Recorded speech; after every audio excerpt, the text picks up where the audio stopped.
Bem, seja bem-vindo, você guerreiro, aqui ao canal Raiz Tricolor. Isso daqui é um vídeo que eu gravei nos últimos 2 anos e acho que já dá pra gravar de novo pra 2024. Sou Gabriel Amaral, sou jornalista, sou tricolor.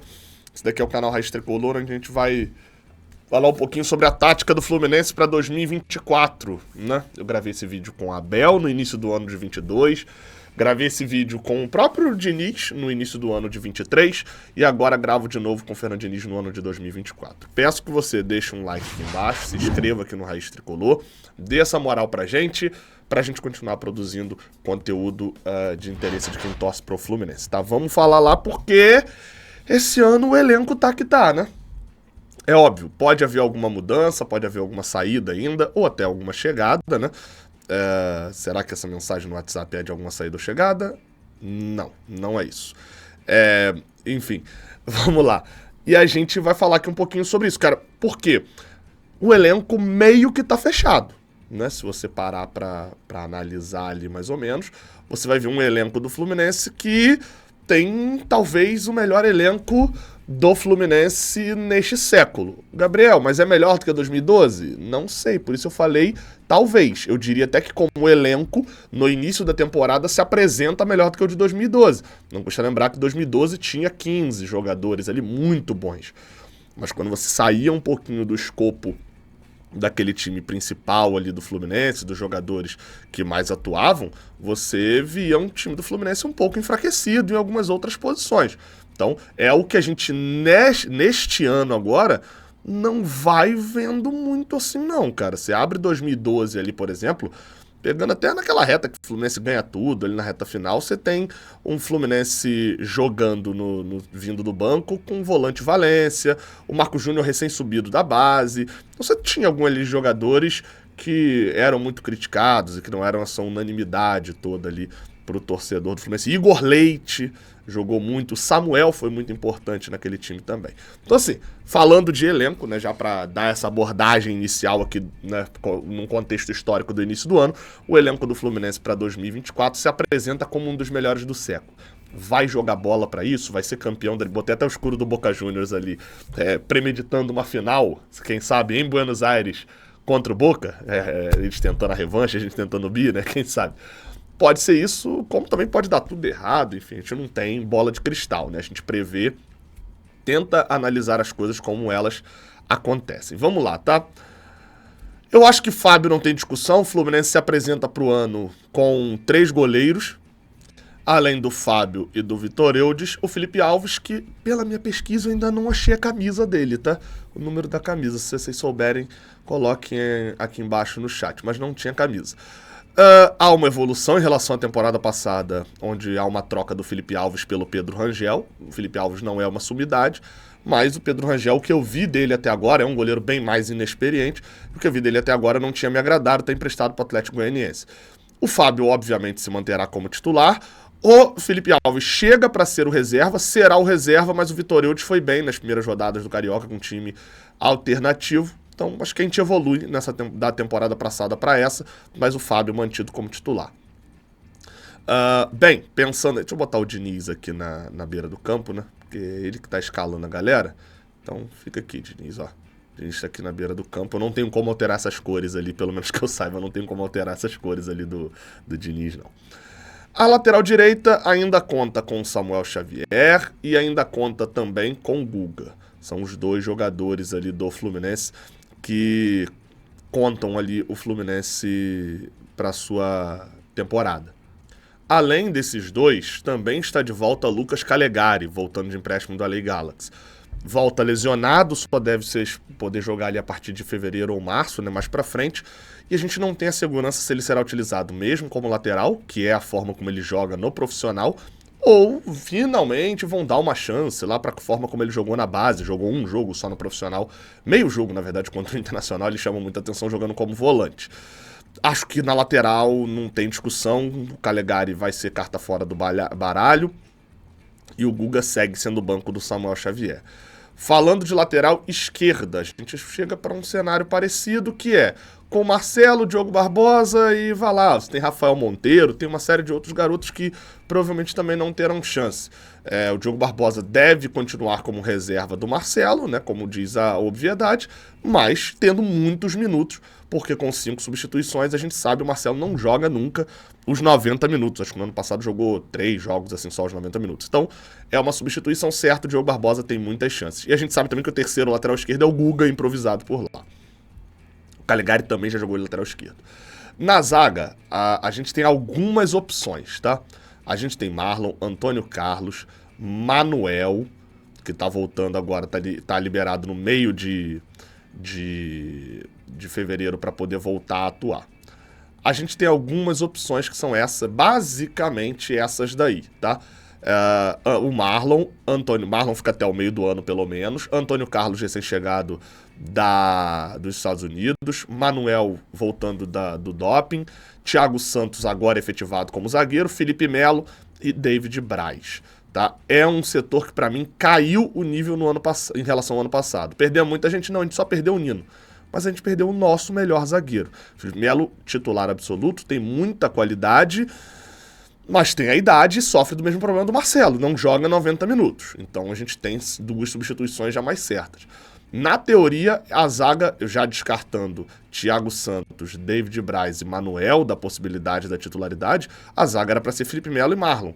Mas o Antônio Carlos faz um bom trabalho no time sub-alternativo lá do Fluminense. E aí, o GE acabou de dar uma matéria, né, nessa quarta-feira, dizendo que o André vem treinando na zaga. E de que esse é o time que o Fernando Diniz vem escalando, com o André na zaga. Pelo que eu vi até agora no Fluminense, eu começaria a temporada com o Antônio Carlos, mas pensando em estratégia de grupo, pensaria em começar com o Marlon. Deixaria o Marlon jogar e se ele não correspondesse, a vaga seria dele. Se ele não correspondesse, o Antônio Carlos correspondeu. Pra mim, nessas primeiras rodadas, a ponto de, se o Marlon for mal, ele roubar a vaga. Mas daria essa primeira chance pro Marlon. Como eu falei, por desempenho no Fluminense, o Antônio Carlos agradou mais. Mas o Marlon agora vai fazer pré-temporada, enfim, tudo que ele não fez no ano passado com o Fluminense. E ainda tem essa lógica do André na zaga. Então, o que eu vou partir aqui pra montar o meu time, tá? O Diniz, de início, vai com o Marlon. E eu vou deixar o André aqui, porque o André pode jogar como volante, mas pode jogar como zagueiro e pode sair do Fluminense no meio do ano também.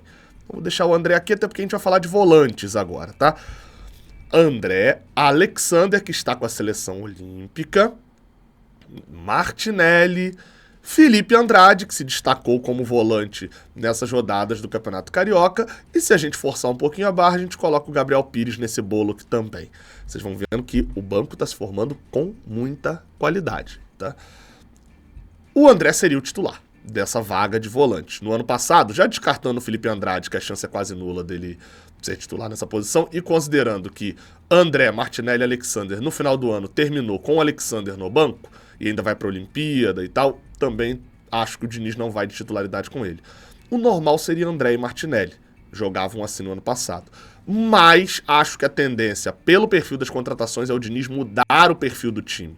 Não com 2 volantes jogando um ao lado do outro, com a liberdade para o Ganso recuar para sair com a bola e recuar e adiantar para jogar. Mas sim com um volante e os 2 meias tendo essa responsabilidade. Daí eu acho que é onde vem a ideia do André na zaga. Então, vou tirar o Marlon daqui, mas seria ele o titular, colocar o André e o Martinelli fazendo essa primeira função, que é vir para o meio dos zagueiros, né? O Diniz no Carioca era o Marcão, né? Primeiro botava o Felipe Andrade entre os zagueiros e soltava os laterais, e depois, quando ele botou o Justen, ele começou a distribuir melhor os zagueiros, botava o Justen aqui por dentro e adiantava o Rafael Monteiro ou o Cris Silva lá na lateral esquerda. Então, enfim, vamos ver, acho que no profissional é menos provável a gente ver o Samuel Xavier ali recuando para a zaga, né? Mais provável ver o Martinelli. Bem, pensando em meio campo, aí a gente começa, aí vira loucura, tá? Porque assim, a qualidade do Fluminense tendo Gabriel Pires, tendo Ganso, tendo Renato Augusto, vou botar até o John Arias aqui, tendo Lima, tendo Danielzinho, tendo Terãs e tendo... Acho que a gente para por aí, né? Meio que a gente para por aí. Vai lá, pensando nos meio-campistas. Eu vou tirar o John Arias, que eu considero o John Arias pra efetivamente o atacante, tá? Então vou pular o John Arias. Quantas vagas a gente tem pra cá? Na teoria, 2, né? O Terãs não é muito esse ponta. Na minha cabeça ele era, mas você olha mapa de calor e olha a análise dos times que ele jogou e a galera fala que ele não é ponta. Eu acho muito difícil de tirar o Ganso de cara. Assim como acho muito difícil também que ele coloque Daniel ou coloque Lima como titular. Como titulares, né? Então, alguém desses 4 aqui vai ter que rodar. Porque agora a gente começa a escalar o time da frente pra trás. Desculpa, Germancano não tem hipótese de ser colocado no banco de reservas. E você ainda tem John Arias, que também não tem hipótese de ser colocado no banco de reservas. E você ainda tem Keno e John Kennedy e Douglas Costa nessa brincadeira. Vamos lá, né? Pra poder finalizar aqui ainda, você ainda bota o Lelê só pra botar e falar, beleza, o Lelê tá fora. Ou seja, 1, 2, 3, 4, 5, 6, 7, 8, 9 jogadores que podem ser titulares para 6 vagas, né? Não é isso? Tem 5 ali atrás. 9 jogadores para 6 vagas. Não, perdão, para 5 vagas, né? Tem 6, tem o Fábio aqui também. Para 5 vagas, 9 jogadores.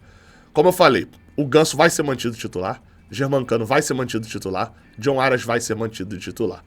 Se o Germancano está, o John Kennedy está no banco. Acho que o Diniz vai nessa. E aí, ou seja, a gente chega aqui para 2 vagas para esses 5 jogadores que estão aí na tela. 5 vagas. Eram 5 vagas, agora são só 3 para Gabriel Pires, Keno, Renato Augusto e Terãs. Olha o naipe do time que o Fluminense montou a ponto de desses jogadores aí, só 2 podem entrar no time. Na teoria, 1 para jogar ao lado do Ganso. Aí a gente vai mais para as escolhas pessoais do que necessariamente para alguma lógica e tal. O Douglas Costa seria titular, com o John Arias abrindo agora do outro lado. Roubaria a vaga do Keno. Só que assim, o Douglas Costa precisa jogar. O prime do Douglas Costa é titular. Se o Douglas Costa não jogar o que sabe, o Keno vai ser mantido titular. Então, digamos que eu tiraria aqui o Keno. E o outro é o Renato Augusto. O Gabriel Pires vai dar uma pegada maior na marcação. Acho que pode roubar a vaga do Ganso em algum momento. Mas hoje, Gabriel Pires e Terãs seriam banco. E esse daqui seria, na teoria, o time titular do Fluminense ao longo... Enfim, o time ideal quando tivesse todas as peças disponíveis. Se a gente restringir aqui o time do Fluminense só num campinho aqui, a gente teria o Arias voltando aqui como marcação. Poderia adiantar em alguns momentos o Renato Augusto para... É possível que o Renato Augusto e o Ganso gostam de atuar nessa área do campo, mais de meio de campo, né? E teria, enfim, uma qualidade técnica muito acima. Taticamente, o Diniz vai ter que montar um time. Não vai ser um time igual ao do ano passado. Não dá para copiar.